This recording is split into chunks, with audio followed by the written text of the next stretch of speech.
Hello po sa lahat po ng mga Davercad, sa lahat ng mga nanonood at sumusubaybay sa lahat ng ating mga updates. For today's video, pag-uusapan natin ang isa sa mga naging trending topic sa isang episode kahapon ng Friday dito po sa Eat Bulaga, kung saan pinatunayan ng ating main character na itong si Mr. Bimby Aquino ay talaga namang pinakita niyo yung kanyang pagiging wholesome, yung wholesome moment niya sa isang senior citizen, kung saan sinasabi ng ilang mga netizens na si Mr. Bimby lang talaga ang gumawa nito. Kasi kung tutuusin, he's an actor, he's an artist, diba? So, talagang hinangaan at nag-viral ang ilan sa mga ikinilos ni Bimby sa pagkakataon na yon. Kaya naman yan ang ating topic for today's video. But before that, of course, if you haven't subscribed yet to my YouTube channel, please don't forget to like, share, and subscribe at hit mo na rin ang notification bell for more showbiz updates. So, ito na. Kung gising pa ang FYP mo sa TikTok, Facebook Reels at X formerly Twitter,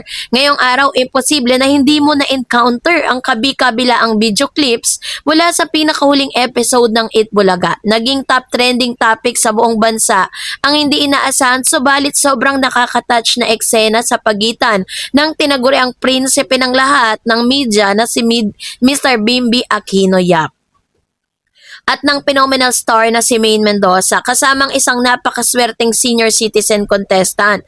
Habang ang karamihan sa mga millennial at Gen Z viewers ay nakatutok upang panoorin ang pag-evolve ng hosting career ni Bimby, nagatid ang ating paboritong young host ng isang moment na hindi lang basta pumatok sa ratings, kundi dumirekta pa sa puso ng buong bayan. Sa gitna ng live interview sa segment, ipinamalas si Bim na hindi lamang ang kanilang natural na galing sa pagpapatawa at mabilis na pakikipagsabayan sa komedya ni Maine Mendoza, kundi pati na rin ang kanyang kakaibang unfiltered lambing, ang kusa at buong pusang paghiling at paghalik sa nasabing senior citizen. Ang aksyong ito ay agad na pumatok dahil online, dahil sa panahon niya kung saan ang ilang mga kabataang artista ay may tinatawag na star complex or tila aloof sa mga ordinaryong mamamayan. Binasag ni Bimby ang lahat ng stereotype.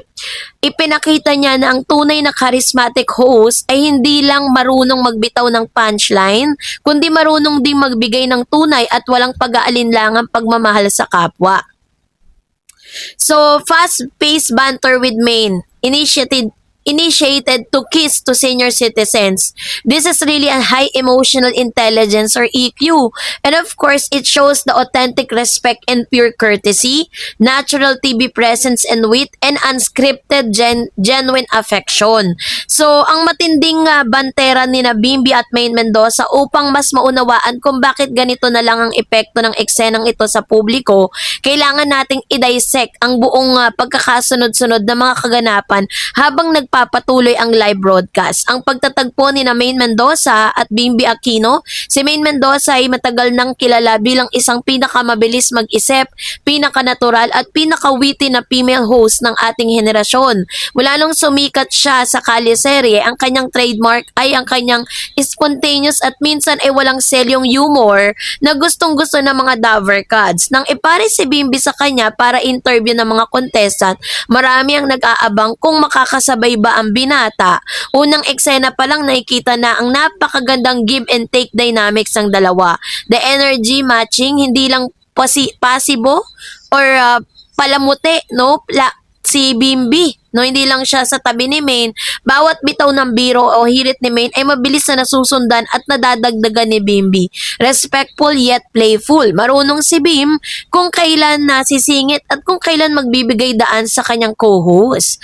Ang kanyang pacing sa pagsasalita ay may halong sigla at formalidad na hindi nakakaboring pakinggan. So, yung pagpasok ng senior citizen contestant, pumasok sa eksenang isang nakatutuwang senior citizen contestant na puno rin ng kwento at sigla. Sa live television, ang pag-interview sa mga nakatatanda ay nangangailangan ng mataas na antas ng patience at emotional intelligence or EQ. Dahil madalas ay nagiging emosyonal, sila o di kayo nawawala ng linya ng kwento. Dito na mas lalong lumitaw ang galing ni Maine at Bimby. Active listening, hindi lang basta nagbabasa ng script sina Bim at Maine. Nakikinig sila sa bawat detalye ng kwento ng nanay. Ito yung tinatawag na humor with sensitivity. Ginawang magaan ni Maine at Bimbi ang usapin. Ang bawat hirit ay panunokso ay hindi nakakairita, kundi nakakapagpatawa sa mismong senior citizen. So ang highlights kasi ng gabi, ang highlights ng araw na yon, kusa at bukal na loob na pag-request ng halik habang nagpapatuloy ang panayam at nakakatulungan sina Maine at Bimbi sa pagpapatakbo ng segment. Dumating ang eksenang hindi nakasulat sa kahit anong script ng production. Kasi originally, kung susuriin natin yung sitwasyon, 'di ba? Kapag po may isang ordinaryong tao na dumalaw sa studio ng mga artista, ang tendency yung ordinary people na yon ang magre-request to kiss, 'di ba, for that particular actor or actress. Pero ibahin nyo si Bim. Siya po mismo ang nag-request dun po kay nanay o dun sa lola na yung isang vlogger na lola na mahilig magluto, yung kanyang niche, yung kanyang mga videos is about cooking. Siya po mismo yung nag-request for that senior citizen or for that grandma to kiss. So, pinapakita kasi dito ni Miss Bimbi, Mr. Bimbi, yung kanyang Chris Aquino brand of praising. Si Chris Aquino bilang Queen of All Media ay kilala sa pagiging sobrang tapat, expressive, at sobrang maasikaso sa kanyang mga anak. Openness and expressiveness. Mula bata pa si Bimbi na sanay na siyang nagpapahayag ng kanyang pagmamahal nang walang takot o hiya. Ang pagsasabi ng I love you, pagyakap at paghalik ay bahagi ng kanyang pang-araw-araw na buhay, mano at paggalang. Sa kabila ng kanyang modernong paglaki at pagsasalita ng Ingles, palagi niyang tinuturuan ang tamang paggalang sa mga nakatatanda. Ang pagtrato niya sa senior citizen sa Itbulaga ay pahiwatig lamang na kung ano siya sa bahay, ayun din siya sa harap ng publiko. Yung Lolo's Boy at Lola's Boy at family-oriented vibe. Maraming Gen Z at netizen ang nag-comment na si Bimbi ay nagsiserye ng ultimate good boy or ideal apo energy. Sa isang lipunan kung saan mga kabataan ay madalas mag-stereotype na detached o nakatutok lang sa kani-kanilang mga telepono, si Bimbi nagpapakita ng kapangyarihan ng personal na ugnayan or human connection. 'Di ba? Mabilis na kumalat ng iba't ibang plataforma ang mga clips ng maikling interview na ito at meron pong mga iba't ibang breakdown kung paano tinanggap ito ng online community. So sabi po ng mga reactions at engagement sa TikTok fan cams, POV edits at side-by-side comparison. Milyong-milyong views ang caption ay nakatuon sa pinakamalaking maayos ni Chris, pinalaking maayos. Sa sobrang lambing ng bata, grabe ang EQ ni Bima, trending hashtag at live tweets habang umeere, pinuri ng mga netizen ang pakikipagsabayan niya kay Maine Mendoza. Binigyan din ang kanyang quick wit at pagiging maingat sa mga salita, Facebook full segment, re-uploads at new articles, puno ng mga positibong komento yon mula sa mga nanay, sa mga lola at sinasabing napaiyak at napahanga sila sa kabaitan ni Bimbi. At ilan sa mga top comments ng netizen, sabi nila, puno ng pagmamahal. Kitang-kita na bukal sa puso yung paghalik sa nanay. Hindi pilit, galing, sabi niya, makipagsabayan kay Maine. Hindi nakakailang panoorin. Very smooth ang flow ng usapan. Bimbi Aquino is proving that chivalry, respect, and lambing are never out of the style. Yung main character energy talaga. So ano naman po yung naging epekto nito sa career ni Bimbi sa Itbulaga? Ang tagumpay ng segment na ito ay may malaking implikasyon kung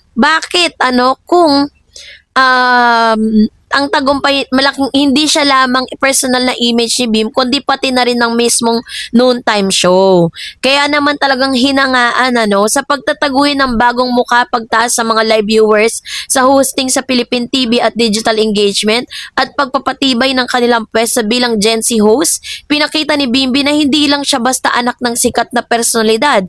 May sarili siyang talento, sariling boses at sariling karisma na kayang humatak ng manonood. Fresh dynamics para sa Itbulaga at ang pagtatambal sa kanya kina Maine at Raisa May Dizon at iba pang regular host ay nagbibigay ng bagong timpla sa show. Nagkakaroon ng magandang balance sa pagitan ng mga veteran comedians at mga kabataang host sa pagtaas ng emotional standard entertainment, at ang ganitong unscripted wholesome moments ay nagpapatunay na ang publiko hindi lang naghahanap ng puro patawa o intriga. Naghahanap din sila ng mga eksenang nagbibigay ng inspirasyon at nagpapainit ng puso. And that's it for today. For more videos and updates, please don't forget to like and subscribe, and please don't forget to follow my Facebook page, Dareds TV and Dareds channel. God bless everyone.